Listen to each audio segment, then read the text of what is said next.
အေးလားအရင်အေး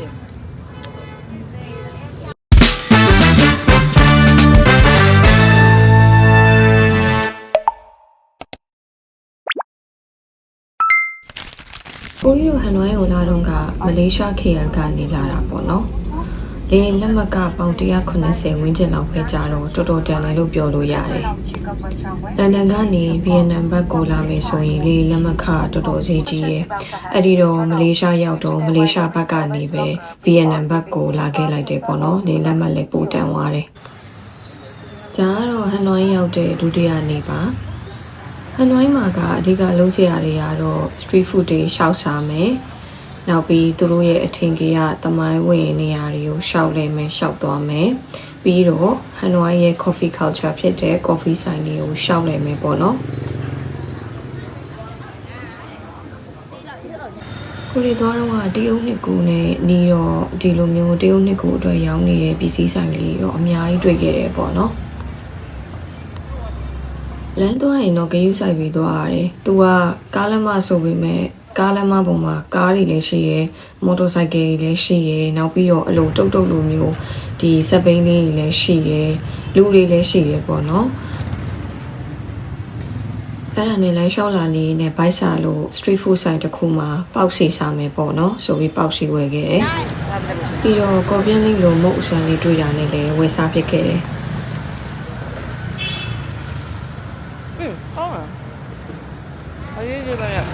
麦收耶，我给你放了，是，没毛，没毛。而且他妈偷这种给你，不都要人？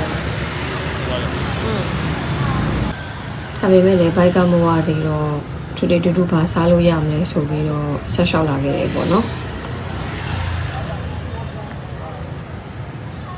အဲ့ဒါနဲ့ပဲဒီဆိုင်လေးတွေ့တာနဲ့စားလို့ကောင်းမဲ့ပုံပဲဆိုပြီးတော့တွားစားဖြစ်ခဲ့တယ်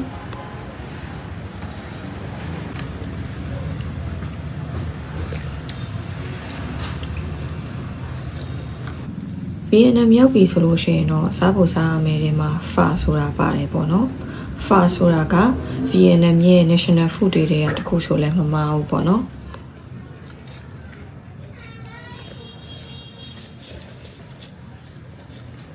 အဲ့ဒီဆိုင်ရာဖာကလေအရန်ကိုစားလို့ကောင်းတယ်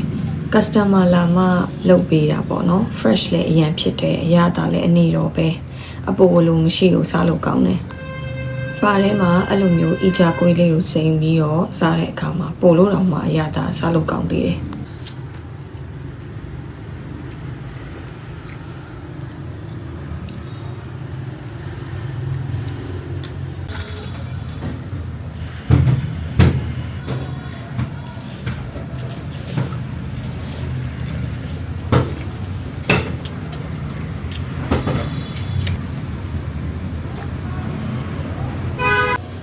ဒါနဲ့ဖာစားလို့ပြီးသွားတော့ခုနကဆိုင်ကဝယ်ခဲ့တဲ့ပေါက်စီကိုလည်းဆက်ပြီးတော့စားခဲ့တယ်။ပေါက်စီကလည်းပူပူနွေ့နွေ့လေးနဲ့အထက်ကအသားလေးတွေကနုနုအီအီနဲ့အရန်စားလို့ကောင်းတယ်။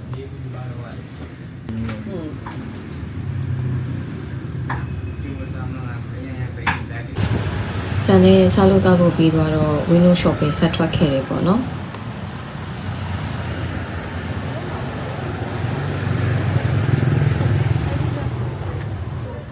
အေးလားအရင်အေး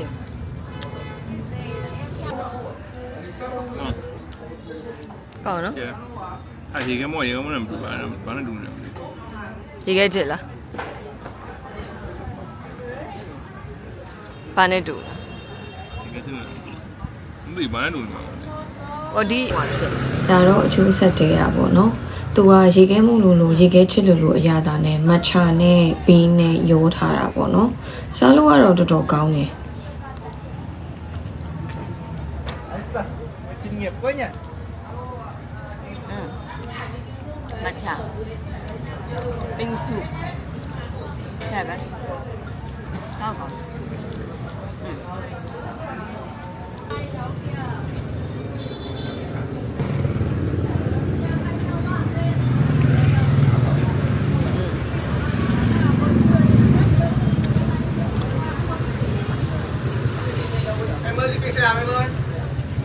အချိုလဲတဲလို့ပါတော့ဆက်ပြီးတော့လမ်းလျှောက်ထွက်ခဲ့တယ်ပေါ့နော်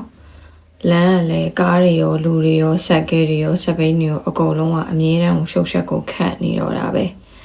အဲ့ဒါနဲ့ပဲတပြေးပြေးနဲ့ညနေကိုစောင်းလာခဲ့တယ်ပေါ့နော်ဒါကတော့လမ်းသွားနေနေအနောက်က coffee shop ကြီးကိုသဘောကျလို့လမ်းရိုက်ထားတာပေါ့နော်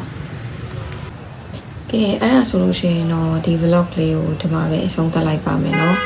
နောက် vlog တွေမှာလည်းဟန်နွိုင်းနဲ့မှာဘာတွေထပ်ပြီးသွားဆောင်မလဲပြီးတော့ကိုကြီးကြိုက်တဲ့ coffee ဆိုင်လေးတွေအကြောင်းလေးဆက်တင်ပေးပါအောင်မယ်เนาะအားလုံးပဲကျေးဇူးတင်ပါတယ်တတား